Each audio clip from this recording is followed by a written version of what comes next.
기록이 되어 있고요. 8절에서 22절이 희년법에 관해서 기록이 되어 있고 23절부터 55절 가장 많은 포션이 사실 고엘법을 제정하고 있습니다. 그런데 이제 크리스토퍼 라이트는 이게 희년법의 부속법이다.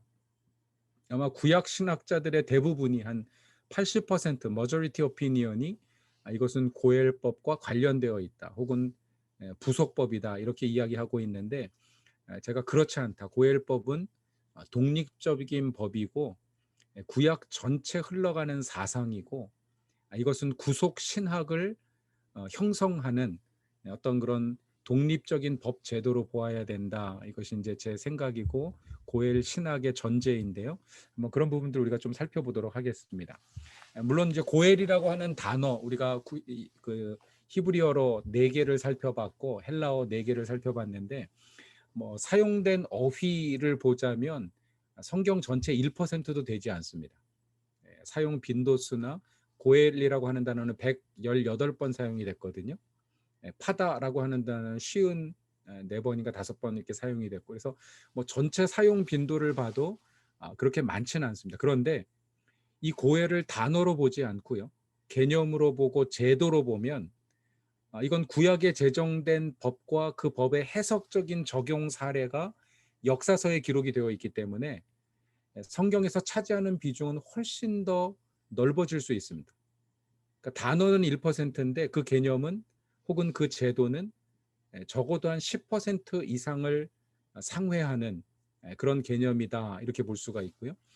이걸 법제도로만 보면 그런데 오히려 그냥 고해를 하나의 어떤 사상, 아이디어로 보고 구약 성경의 구속사적인 해석을 시도한다면 이 구약 성경 전체를 관통하는 아주 중요한 개념이라고 하는 사실을 우리가 발견할 수가 있습니다. 이제 그런 이야기를 살펴보겠고요.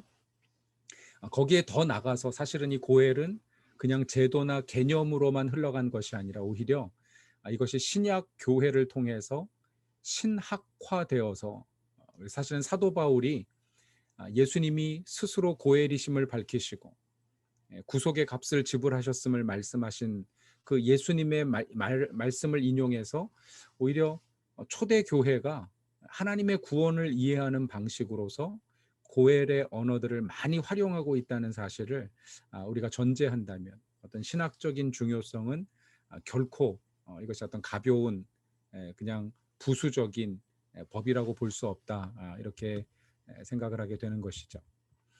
모세 5경에 있는 고엘 제도를 보면은요, 가장 기본적인 법이 레위기 25장 23절에서 55절에 기록이 되어 있습니다. 이게 어떤 고엘법의 가장 기본적인 법이고요. 하지만 이 레위기의 법으로 제정되기 이전에 모세가 창세기 출애굽기를 기록하면서도 고엘이란 단어를 사용했어요.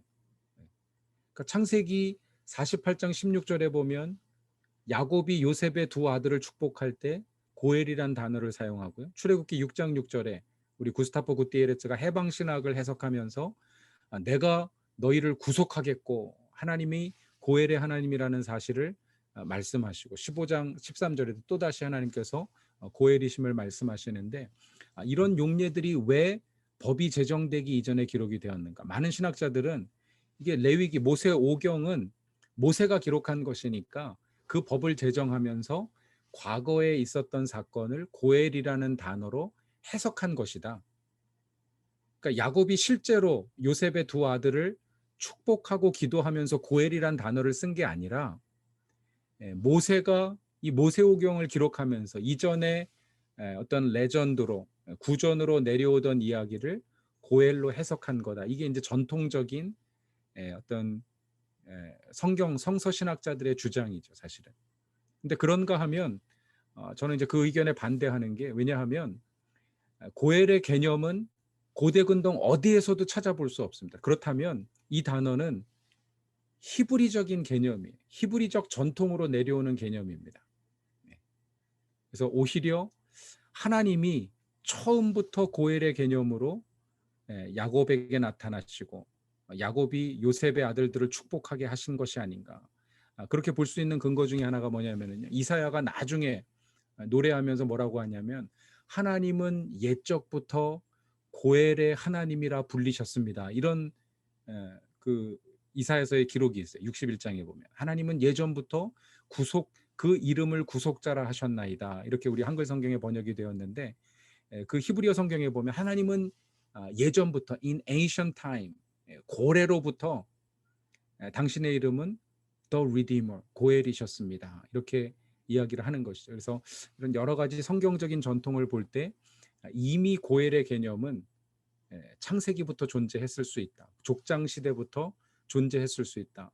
그럼 그 증거 중에 하나가 뭐냐면 창세기 38장입니다. 그럼 창세기 38장에 뭐가 기록이 되어 있죠? 전혀 뜬금없는 사건이 기록이 되어 있어요.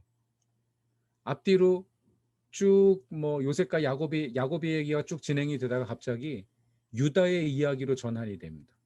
유다의 세 아들 그 중에 에르와 오난이 어떻게 죽게 되었는지 나머지 아들을 주지 않기 위해서 유다가 다말을 속였을 때 다말이 그 시아버지를 속이고 임신하게 된 것은요. 이건 고엘법으로 보면 계대 결혼에 해당합니다. 그러니까 합법적인 결혼. 우리가 볼 때는 이게 어떻게 이런 시아버지랑 관계 맺어가지고 어떻게 이럴 수가 있어라고 얘기할 수 있지만 이건 신명기 25장에 기록된 고엘에 의한 계대 결혼.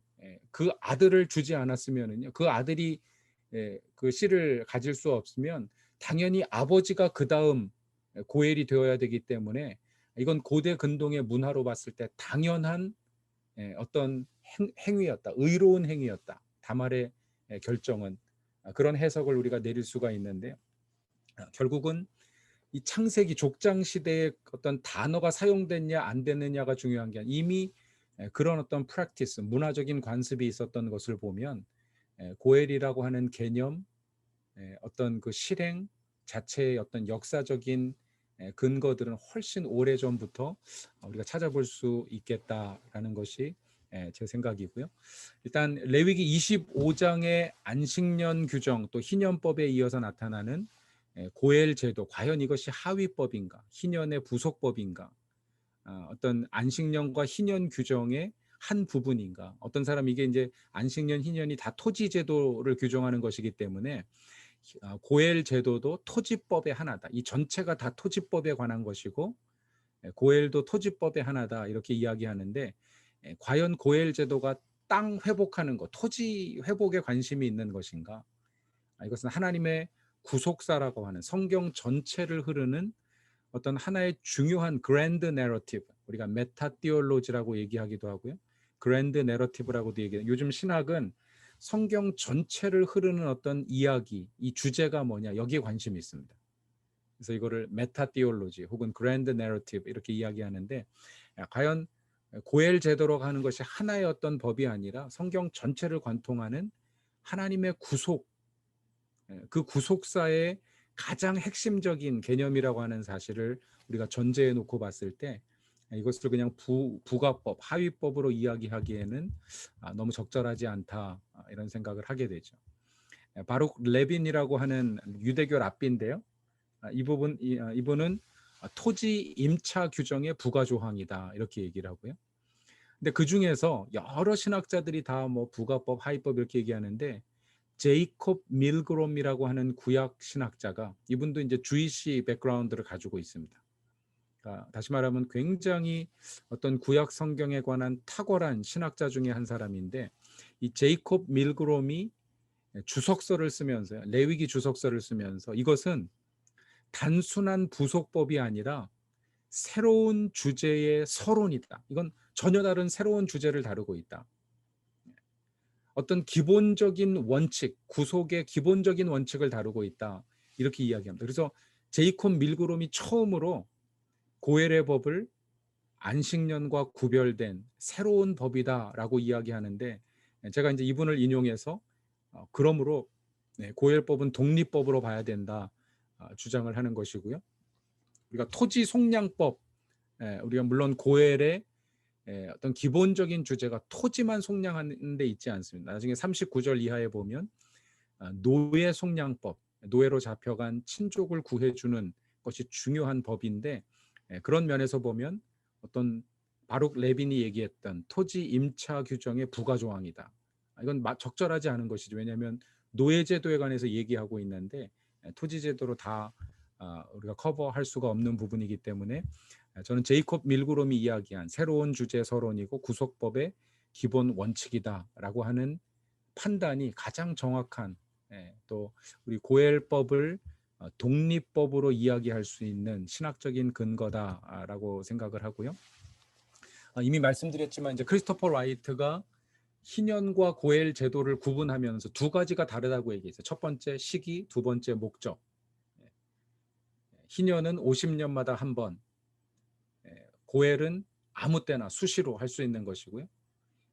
목적은 희년은 어떤 국가적인 리셋, 한 번에 모든 사람들이 다 시행해야 될 의무적인 조항인 것에 비해서 고엘 제도는 개인적인 희생과 어떤 순종, 자발적인 순종을 요구한다는 점에서 고엘 제도와 구분된다 이렇게 이야기했는데, 제가 이제 희생적인 보상과 자발적인 순종은 조금 더 강조해서 따로 더 뚜렷한 차이가 있다는 점에서 구분해서 이제 말씀을 드린 거고요.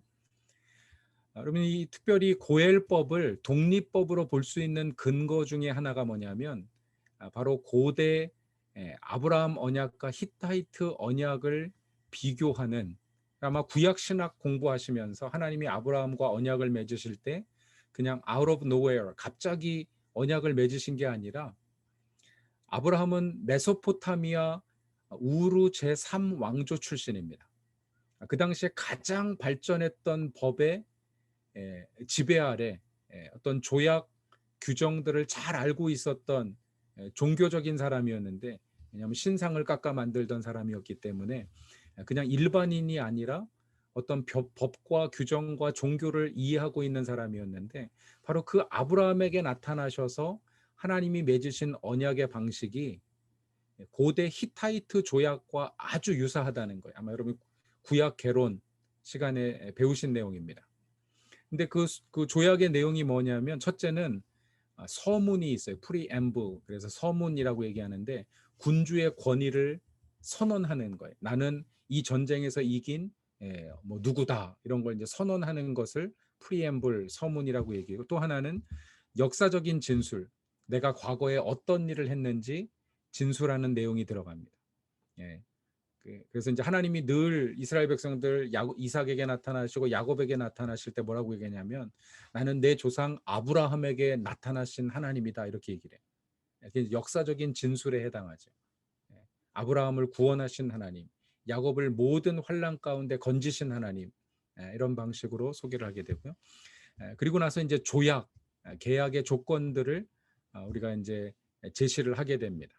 stipulation, 영어로는 이제 stipulation이라고 얘기를 하는데요. 그래서 조약이 여러 가지가 들어갈 수도 있고 한 가지가 들어갈 수도 있고요. 군주와 봉신 사이에 어떤 조건을 제시하는지, 내가 1년에 뭐 말을 10필씩 제공해야 된다, 뭐 이런 이제 의무 조항을 기록하는 것이고요. 또 하나는 이제 문서 조항이 들어가요. 1년에 한 번씩 내 앞에 와서 이 문서를 읽어야 된다. 또 신들의 이름, 이게 이제 witness죠, divine witness. 그래서 쭉 두 사람이 믿는 신들의 이름을 기록해서 이 신들이 우리의 증인이고, 이 조약을 지키지 않으면 이런 저주를 받게 되고, 이 조약을 지키면 이런 복을 얻게 될 것이다.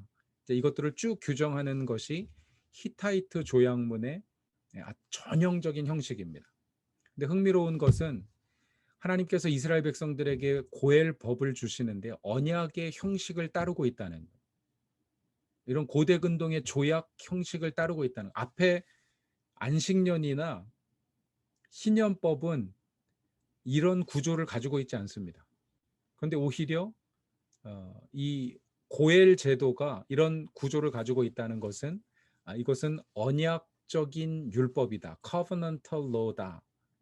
그래서 아브라함 언약을 계승하는 하나님의 어떤 구속을 약속하시는 시스템으로서의 성격을 가지고 있다, 이렇게 우리가 볼 수 있는 것이죠. 그래서 군주의 권위를 나타낼 때 땅은 내 것이라 선언합니다. 그럼 이 구절만 놓고 우리가 잘 살펴보면 땅은 내 것이라, 하나님이 땅에 대한 소유권을 주장할 수 있는 이유가 무엇입니까? 하나님이 왜 토지에 대한 소유권을 주장하실 수 있죠? 제가 마이크가 다 꺼져 있어서 이해를 합니다. 네. 마음속으로는 대답을 하셨죠? 창조자이시기 때문에 그렇습니다. 그러니까 이 고엘법은 하나님이 창조자라고 하는 선언으로부터 출발하는 거예요. 창조로부터 시작하고 있습니다. 왜 이 땅을 팔면 안 되는지에 대한 근거가 내가 소유하고 있기 때문이다. 내가 창조했기 때문이다라고 선언하고 계시는 것이죠. 제가 조금 더 아마 잠시만요. 오케이. 제가 조금 더 설명할 거기 때문에 아무튼 히타이트 조약과 유사한 어떤 요소들을 가지고 있기 때문에 이것을 단지 뭐 희년법의 부속 조항이다 볼 수 없고 오히려 아브라함 언약의 계보를 잇는 하나님께서 이스라엘 백성과 맺으신 또 하나의 언약이다. 우리가 이제 언약 신학을 보면 대개 보면 이제 사람 중심으로 얘기합니다. 아브라함 언약, 모세 언약, 뭐 노아 언약 이런 이제 사람 중심으로 다윗과 맺으신 언약 이렇게 보는데 사실 우리가 놓치고 있는 것 중에 하나가 뭐냐면 이스라엘 백성과 맺으신 언약이 공동체로서의 언약. 그래서 고엘은 공동체로서의 언약의 성격을 가지고 있다고 이야기하기에 전혀 손색이 없는 부족함이 없는 어떤 조약 구조를 가지고 있다 여러분 생각하시면 되겠고요. 그래서 고엘 제도는 언약 형식의 독립법이다. 제가 주장하는 것이고 고난당하는 친족과 맺으신 하나님의 약속이고 이 법의 수행은 하나님과의 관계에 기초하고 있습니다. 이게 이제 중요한 포인트죠. 율법의 모든 율법은요 사실 하나님과의 관계를 규정하는 법입니다. 그럼 율법을 계약 조건으로 보는 경향이 강해요. 서구 신학에서는 계약으로 봅니다. 그러니까 계약으로 보면 안 지키면 그 지키지 않은 사람에 대한 생션, 어떤 법적인 처벌이 가해지는 것이죠. 그게 계약인데 그럼 구약 성경을 보면 하나님의 법적인 조항을 수행하지 않았음에도 불구하고 하나님이 끊임없이 은혜를 베푸세요. 그럼 그 이유가 무엇인지를 그냥 뭐 이게 성경 서구 신학자들이 잘 설명을 못 해냅니다. 예를 들어서 신명기에 보면 모압과 암몬의 자손들은 영영이 하나님의 총회에 들어오지 못할지니라 선언하셨어요. 그죠? 그런데 룻기에 보면 갑자기 모압 여인이 보아스의 아내가 되고 다윗의 증조 할머니가 되는 아주 엽기적인 사건이 일어납니다. 그러니까 이게 율법을 계약으로 보면은 하나님이 지금 계약 위반하신 거예요. 이런 사람은 이스라엘 공동체에 들어오면 안 됩니다. 그런데 율법을 언약으로 봐야 돼요. 관계로 봐야 됩니다. 제가 그런 말씀 드렸는데 결국은 어떻게 기독교가 관계적인 종교로서의 본질을 회복할 것인가, 교회가 관계적인 본질을 회복하고 신학이 관계적인 신학을 회복할 것인가, 관계적인 성격을 회복할 것인가. 그러면 이제 그 부분에 있어서 이 고엘 신학은요, 다른 말로 하면 관계 신학이라고 얘기할 수 있습니다. 가족 관계를 규정하고 언약을 통해서 하나님과의 관계를 맺어가는, 그러니까 언약을 컨트랙이 아니라 relationship으로 보는 거예요. covenant는 it is not only contract, it is a relationship. 그래서 물론 이제 covenant와 그 contract과 relationship의 성격을 다 가지고 있죠. 그래서 이제 보완적으로 서구 신학을 보완한다는 의미에서 어떤 하나님과의 관계를 강조한다 이렇게 볼 수가 있고요.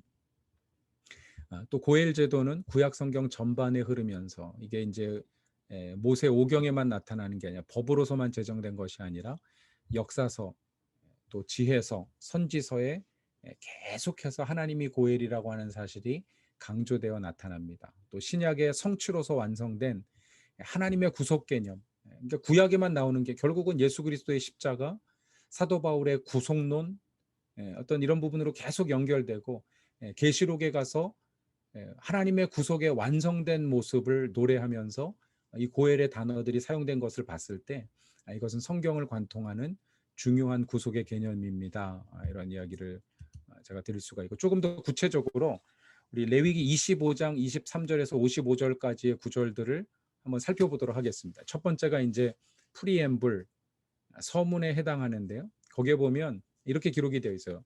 토지를 영구히 팔지 말 것은 이스라엘 백성들 가운데는 영원한 토지 거래가 없습니다. 왜냐하면 토지는 이스라엘 백성들이 가지고 있지 않기 다 내 것임이니라. 창조의 하나님이심을 말씀하고 있죠.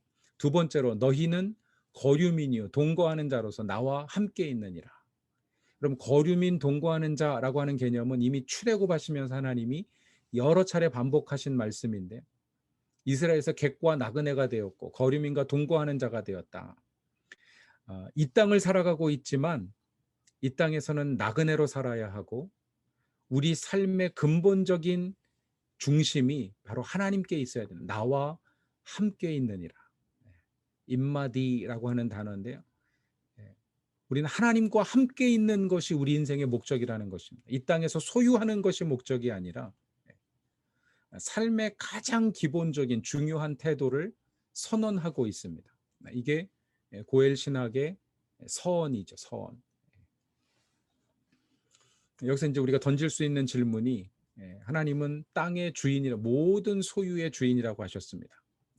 그렇다면 당신의 땅은 우리 자신의 땅은 하나님의 소유입니까? 내가 받은 사례는 하나님의 소유입니까? 내가 소유한 재산은 하나님의 소유입니까? 그럼 고엘 신학의 가장 기본적인 출발점이 여기 있습니다. 내 것이 아니라고 하는 고백. 저희 교회도 뭐 유스엔조이 뭐 이런데 이렇게 또 뭐 요즘 이렇게 신학적인 논의들을 많이 성도들이 많이 보셔가지고 목사님 11조는 성경적이지 않잖아요. 이렇게 얘기하세요. 11조 왜 내야 돼요? 뭐 제가 뉴스 기사 보니까 뉴스엔조이 기사를 프린트해 와가지고 11조 안 내도 되는데 왜 교회가 11조 얘기합니까? 제가 두 가지 말씀. 제가 11조 강조한 적 있습니까? 없죠. 근데 11조에 대해서 그래서 그 다음 주에 설교했어요. 11조는 모든 것이 하나님의 것임을 고백하는 고엘 신앙의 어떤 고백입니다. 신앙 고백입니다. 11조는. 구약적인 의무가 아니고 어떤 율법적인 뭐 우리가 이제 말라기를 통해서 11조를 자꾸 축복과 보상의 원리로 자꾸 이제 기복 신앙을 부추기는 이런 어떤 원리로 자꾸 이야기를 또 하기도 하는데요. 모든 것이 내 삶이 하나님의 것임을 고백하는 가장 중요한 신앙 고백 중에 하나가 11조입니다. 그래서 종교개혁하면서 11조 안 내도 되지만 바로 그 신앙 고백을 하기 위해서 당신의 주머니가 먼저 회개해야 된다는 거예요. 이게 중요한 부분이죠. 우리의 소유가 정말 하나님 것인가? 뭐 우리 성도들 뭐 설교할 필요 없이 제가 제 자신을 보면서 과연 내 소유가 하나님의 것인가? 그걸 끊임없이 고민하고 있는가? 이게 하나님 것이라면 내가 이걸 어떻게 써야 될지를 고민하고 있는가? 저희 성도들이 뭐 가끔 목사님 휴가 가시면 뭐 이렇게 뭘 주시면은 이게 내 건가? 내가 써야 될 건가? 고민합니다. 어떻게 써야 될 건가? 기도하면 하나님이 써야 될 방향을 보여주세요. 한 몇 년 전에는 우리 한국의 신성욱 목사 그 교수님이라는 분이 포스트 페이스북에 뭘 올리셨는데 그 경남에 있는 어느 교회 목사님 시골 교회 계시는 목사님인데 여름에 홍수가 져가지고 지붕이 무너져 내렸더라고요. 근데 마침 그때 어떤 분이 저한테 좀 주신 돈이 있어가지고 제가 기도하고 있는데 하나님 그분 도우라고. 근데 그 교회와 사택을 60년 된 사택을 개조하는데 물론 턱도 없는 돈이지만 제가 이렇게 성도들에게 말씀드렸어요. 내가 이렇게 누가 주셔서 이게 내 게 아니기 때문에 기도하면서 하나님이 그런 걸 보게 하셔서 내가 기도 응답으로 이분을 지원하게 됐습니다. 그랬더니요. 저희 교회 성도들이 같이 여러분들이 헌신해 주셔가지고 그 교회 사택을 완전히 깨끗이 다 지워버릴 수 있게 됐습니다. 하나님 하신 일이죠. 그럼 우리가 하나님의 소유권을 인정하고 하나님이 원하시는 바가 무엇인지를 고민하면 하나님이 하나님의 일을 위해서 쓰임받게 하십니다. 물질도 시간도 건강도 우리의 헌신도 소명도 여기에 키가 있는 거예요. 사실은. 왜냐하면 땅은 내 것이라. 내가 창조하였노라. 뭐 하나님이 땅만 창조하셨으면 우리 모든 것을 창조하셨죠. 이게 이제 고엘 신학의 서문, 고엘 법의 서문이다라고 하는 사실 우리가 볼 수가 있고, 두 번째 인과 구문이 있는데 사실 그 히브리어의 킬리라고 하는 단어거든요. 왜냐하면 이냐는 그 킬리 구문이 두 개가 나와요. 킬리 하 아레츠, 그 땅이 내 것이기 때문에, 리 아쉘, 나에게 속해 있기 때문에 이런 표현을 쓰고요. 또 하나는 왜냐하면 너희가 외국인과 나그네가 됨이니라. 나와 함께, 나와 관계 맺기 위해서, 임마디라고 하는 그 히브리 구절인데, 그럼 우리가 이 땅에 나그네 된 이유, 우리가 나그네로 살아가는 게 중요한 게 아닙니다. 그 나그네가 된 이유가 뭐냐면 임마디, 나와 함께 있기 위해서 나그네가 됐다는 거예요. 이게 나그네 신학이죠. 고난의 신학. 우리가 고통당하는 이유는요, 하나님이 우리와 함께 계심을 경험하기 위해서. 사도 바울이 고린도전서 1장에서 나의 당한 환난은 너희의 위로를 위함이라. 내가 환난 당하고 났더니 고난이 아니고서는 경험할 수 없는 하나님의 위로를 경험했는데, 내가 생각해 보니까 내 환난을 통해서 나를 위로하시는 그 소망의 하나님, 위로의 하나님이 너희를 위로하시기 위해서 내게 고난을 주셨다. 이게 내가 당한 고난의 의미다. 그럼 선교사들이 당한 고난의 의미가 거기 있지 않겠습니까? 그럼 선교사들은 다 고난 당하러 가는 사람들이잖아요. 포기하고. 근데 선교 현장에 가가지고는 다 고난 안 당하려 그래요.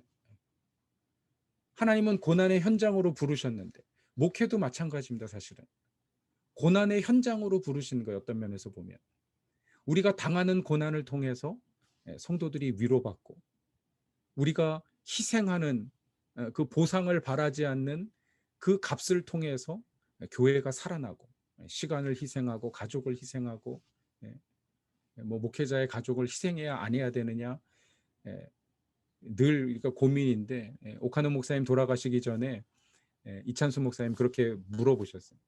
가족과 목사님 평생 목회하면서 가족을 희생하신 게 제일 안타깝다고 말씀하셨는데, 다시 태어나시면 다르게 사시겠습니까? 그랬더니 옥 목사님이 나는 다시 태어나도 이 삶을 택하겠다 대답하셨다는 거예요.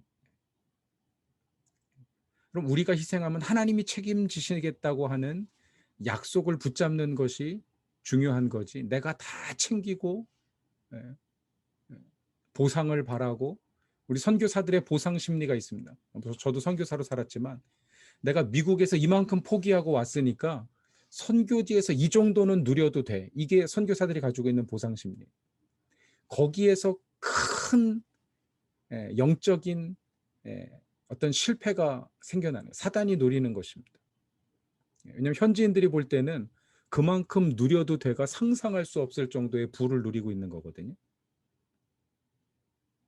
왜냐하면 선교사들이 버리고 간 것의 10%만 가서 누려도 현지에서는 뭐 절대 부유층에 속하는 어플루언스, 그게 우리 조나단 봉크 박사님이 선교와 돈이라는 책을 쓰셨어요. 미션 앤 머니.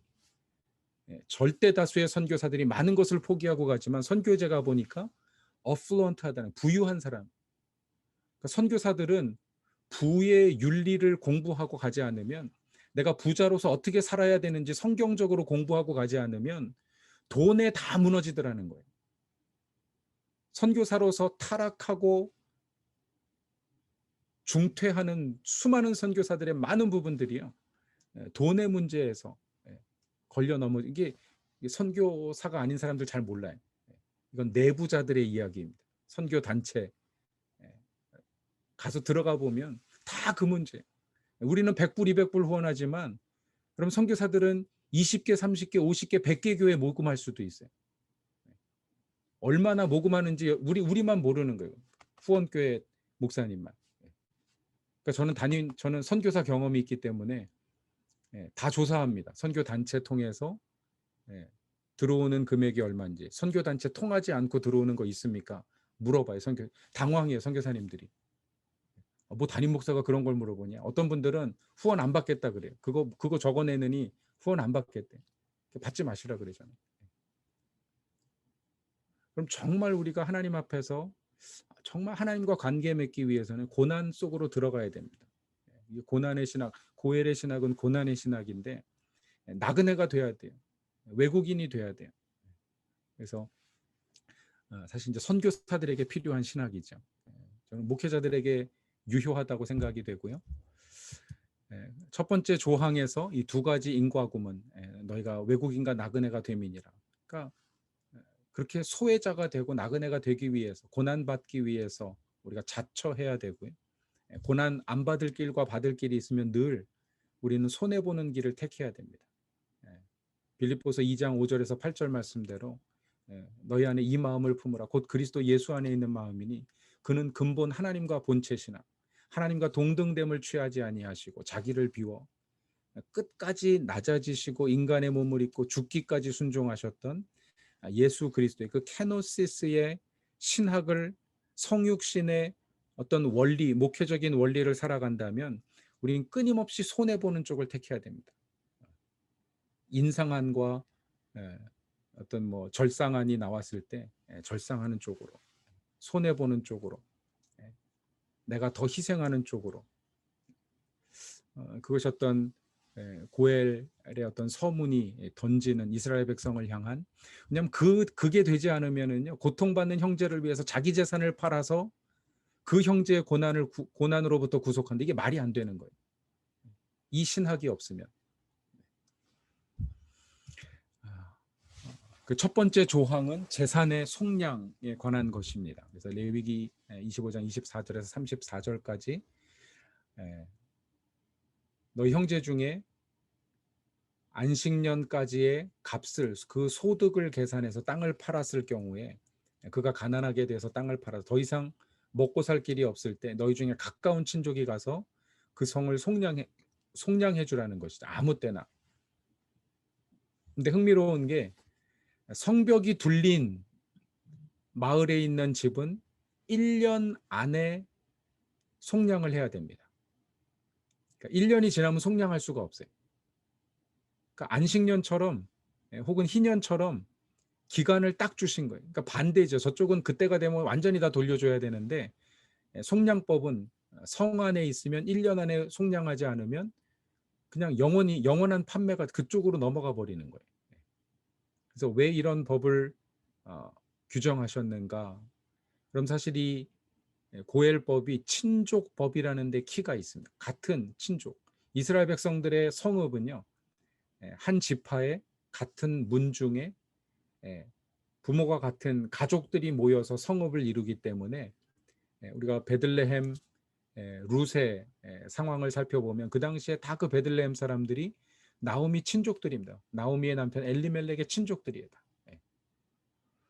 그렇기 때문에 이 성읍이 둘린 집들은 친족들이 다 같이 사는 아주 그 어떤 어플루언트한 재산이 있고 가까운 친족들이 많이 있기 때문에 그 고엘의 책임을 1년 안에 반드시 갚도록 요구하시는 것이죠. 신속하게 갚으라고 하는 어떤 의미가 있고요. 또 1년이 지나고 나면 돌려주지 않아도 된다고 하는 아주 예외적인 규정을 이야기하고 있습니다. 그래서 지파 가문 아비의 집이 인근한 성에 거주하는 친족의 신속하고 자발적인 희생을 요구한다. 1년 이상 미루지 말아라 라고 이야기를 하는 것이고요. 이 35절에서 37절로 넘어가면 이제 조약의 어떤 전환을 맡게 됩니다. 첫 번째는 땅의 속량, 집의 속량에 관한 것이고, 두 번째 속량 이제 사람의 속량인데 거기로 넘어가기 전에 이런 조건들을 붙이고 있어요. 가난하게 된 자들을 돌아보라. 이게 굉장히 중요한 고엘의 명령입니다. 가난한 자들을 돌아보라. 그럼 예수님도 제자들에게 가난한 자들을 돌아보라고 말씀하셨고요.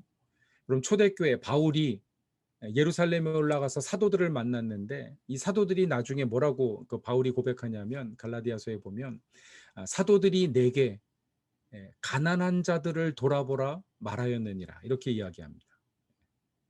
그러니까 이게 초대교회의 가장 중요한 어떤 복음의 사명이었어요. 교회는 가난한 자들을 돌아보아야 된다.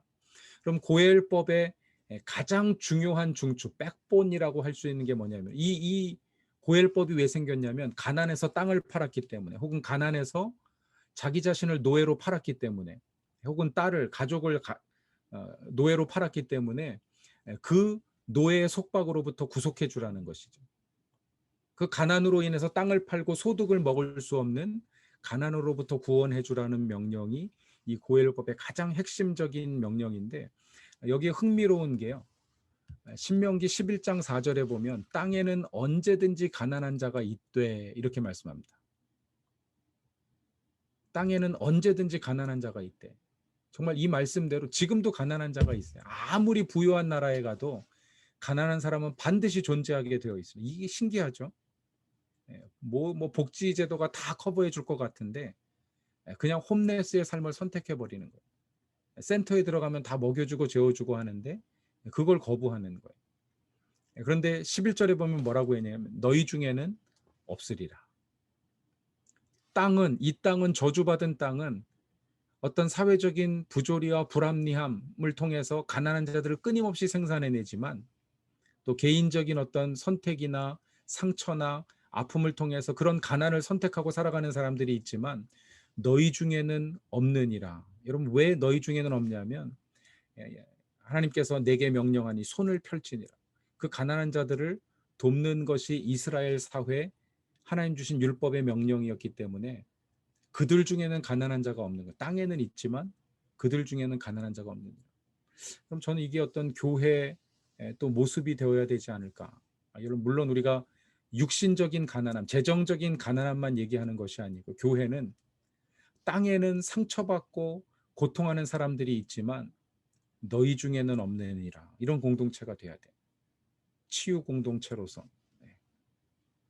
교회는 사람들이 삶의 환경에서 고민하고 갈등하는 수많은 문제들을 말씀에 비추어서 해결해 줄 수 있어야 합니다. 이제 그런 면에서 우리가 또 어떤 사역들에 대한 재정의를 좀 할 수 있다고 생각이 되어지고요. 자, 그다음 이어서 이제 등장하는 그 축복과 저주인데 25장 38절에 보면은요.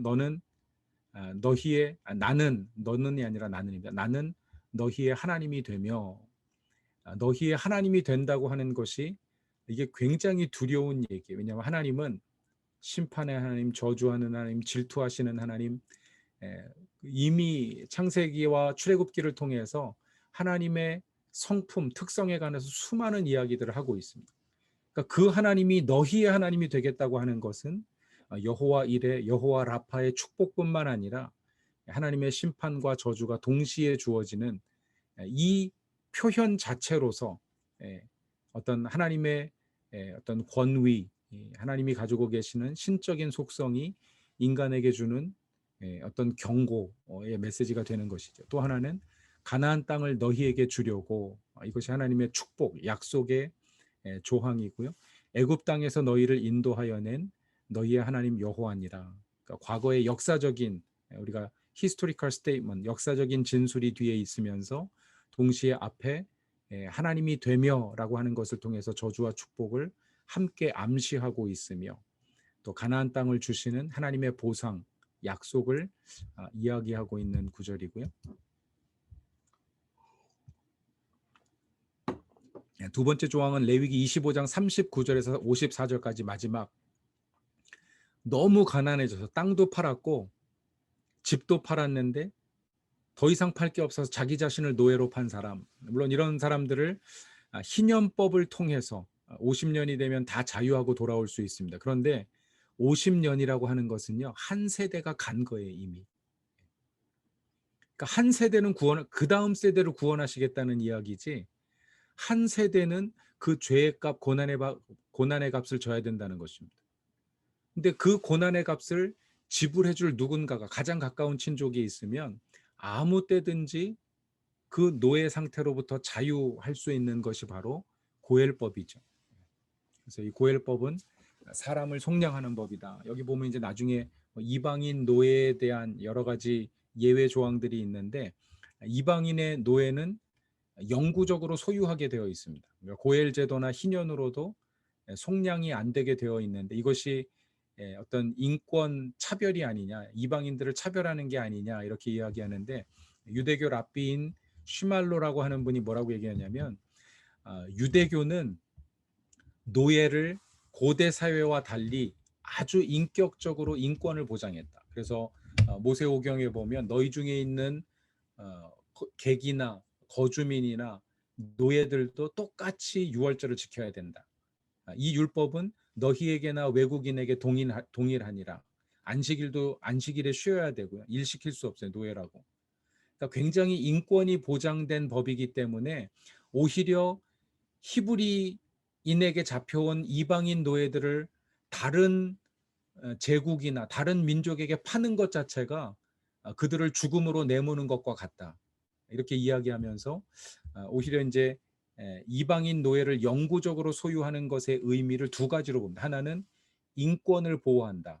또 하나는 하나님의 율법의 백성으로 들어오게 하는 제도가 노예제도다. 어떻게 보면 이방인으로서 유대인의 노예가 되어서 모든 율법의 조항들을 다 지키고 그 하나님을 섬기는, 예를 들어서 그 아브라함의 종이었던 엘리에셀이 다메섹 사람이잖아요. 이방인인데 그가 아브라함의 하나님을 경외하는 그의 가족이 되었던 것처럼 그의 아들처럼 생각해서 상속자로 삼으려고 했던 그런 관계. 이게 어떤 고대 근동의 노예 제도가 아니라 마치 어떤 입양 제도와 같은 오히려 인격적인 관계를 보여주는 노예 제도라는 것을 이야기하면서 오히려 이런 영구적인 이방인 노예 소유가 히브리 노예들은 안식년, 희년에 혹은 고엘로 풀어줘야 되지만 이방인 노예들을 영원토록 소유하게 한 것이 오히려 하나님이 인권을 보장하시고 그런 어떤 제도였다라고 얘기를 한 거예요. 물론 이제 유대교 랍비의 관점입니다. 네, 그건 제가 참고로 말씀드리고요. 그래서 이제 우리에게 좀 던질 수 있는 질문이 당신의 피고용인은 동일한 언약 백성입니까? 그럼 우리가 만약에 비즈니스맨이라면 피고용인을 어떻게 대하고 있는가? 여러분이 담임 목사로서 부목사님들을 어떻게 대하고 있는? 저는 우리 정 목사님 얘기 들으면서 참 가슴 아픈 얘기인데 담임 목사 바뀌었기 때문에 2년 안에 다 나가십시오. 두 가지 의미가 있어요. 그분들에게 정말 사역지를 찾고 하나님의 뜻을 찾는 기회를 드린다는 의미에서 물론 긍정적으로 볼 수도 있지만 만약 부교역자들, 목회자들을 내가 구속해야 될 형제로 생각한다면 내가 어떻게 하겠는가? 조금 다른 방법을 찾지 않겠는가? 저희 교회는 그래서 정말 목회지를 찾는 분들이 목회지를 계속 찾도록 제가 소개도 하고 하는데 목회지 찾고 지원서 냈기 때문에 불안해하지 말라 제가 그래요. As long as you find the place that God leads you. 하나님이 당신 부르시는 곳을 찾기까지 계속 지원서 쓰고 하지만 뭐 그것 때문에 막 어디로 막 뭐 내가 나가야 되는 거 아닌가 이런 생각하지 말고 5년이고 10년이고 있어도 되니까 하나님이 인도하실 때 가면 된다. 지금 저랑 같이 있는 분이 한 6년째 같이 있는데 계속 지원서 쓰면 본인은 담임 목사 비전이 있으니까 제가 그랬어요. 하도 안 돼가지고 혹시 하나님이 부목사로 소명 주신 게 아닌지 한번 고민해 보라고. 나랑 그냥 내가 은퇴할 때까지는 보장할 테니까. 은퇴 뒤는 내가 보장 못하지만 나랑 저랑 나이 차이가 얼마 안 나니까 뭐 몇 년만 더 이렇게 생각하면 되니까 뭐 나랑 은퇴하는 게 하나님 뜻일 수도 있으니까 기도해 보라고. 근데 자기는 하나님 뜻이 담임 목회하는 거라고 지금 계속 찾고 있거든요. 한 3년째 제가 한 추천서만 7군데 썼어요. 제가 계속 얘기하는 게 불안해하지 말고 형제라면 다르게 해야 되지 않겠습니까 우리가? 그래서 고엘 신학으로 우리의 피고용인들을 이스라엘 백성들이 이방인 종들을 형제와 같은 똑같은 조건으로 대하도록 율법이 요구했던 것처럼 저는 우리 교회 성도들이 어떤 업체 오너로서 종업원들 어떻게 대하는지에 관심 많아요. 그래서 제가 그 에베소서 설교하면서 상전들에게 종들에게 바울이 권면하는 내용들을 가지고 제가 계속 이야기하고 또 저희 교회 이제 3터 제자 훈련을 통해서 우리는 한 번도 부자의 에틱을 배워본 적이 없습니다. 우리는 그냥 부자가 되기 위해서만 노력해봤지 부자가 되면 뭘 해야 되는지를 잘 몰라요. 그래서 부유함의 윤리학이 무엇인지 또 상전으로서 우리가 사람들을 대하는 것이 무엇인지를 계속 고민하는 그런 신학이 있어야 돼요. 그게 고엘 신학의 어떤 모습이죠. 마지막 결론으로 증인과 역사적인 진술들, 이스라엘 자손은 나의 종들이 됨이니라. 그들은 내가 애굽 땅에서 인도해낸 내 종이요. 역사적인 진술이죠. 그리고 마지막에 나는 너희의 하나님 여호와니라. 여러분 증인들, 디바인 위트네스가 히타이트 조약에서는 신들의 이름을 쭉 열거해서 그 신들이 저주와 축복을 내리는데 하나님은 유일하신 하나님이어서 내가 너희의 하나님 여호와다라고 하는 진술 자체가 유일한 신적인 증인으로서의 하나님의 어떤 그런 인장과 같이 제일 마지막에 고엘법을 이렇게 종결 짓고 있습니다.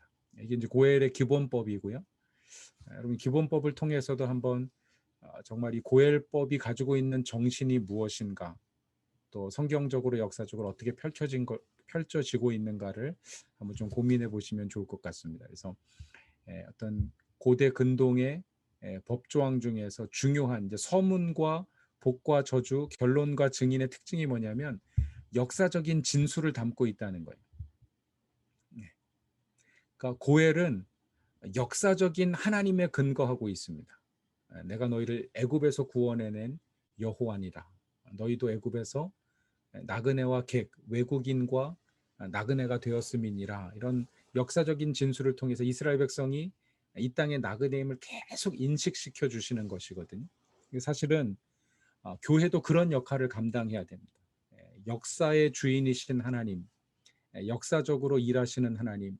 우리가 교회 역사, 저는 교회 설립 기념일만 되면 우리 베델교회 하나님 어떤 역사 하셨는지 역사적인 진술을 같은 내용으로 계속 다른 메시지를 다른 메시지지만 같은 내용을 가지고 역사적인 하나님을 진술하기 위해서 제가 이제 노력하는데 어떤 그런 교회 안에 어떤 세리머니가 있어야 되는 것 같아요. 하나님이 어떤 분이신지를 계속 기억하고 우리가 그 하나님께 헌신하고 부르심에 순종하는, 공동체적으로 결단하는, 우리는 이 부르심에 함께 순종하겠습니다. 교회를 향한, 우리 베델교회를 향하신 부르심이 이것입니다.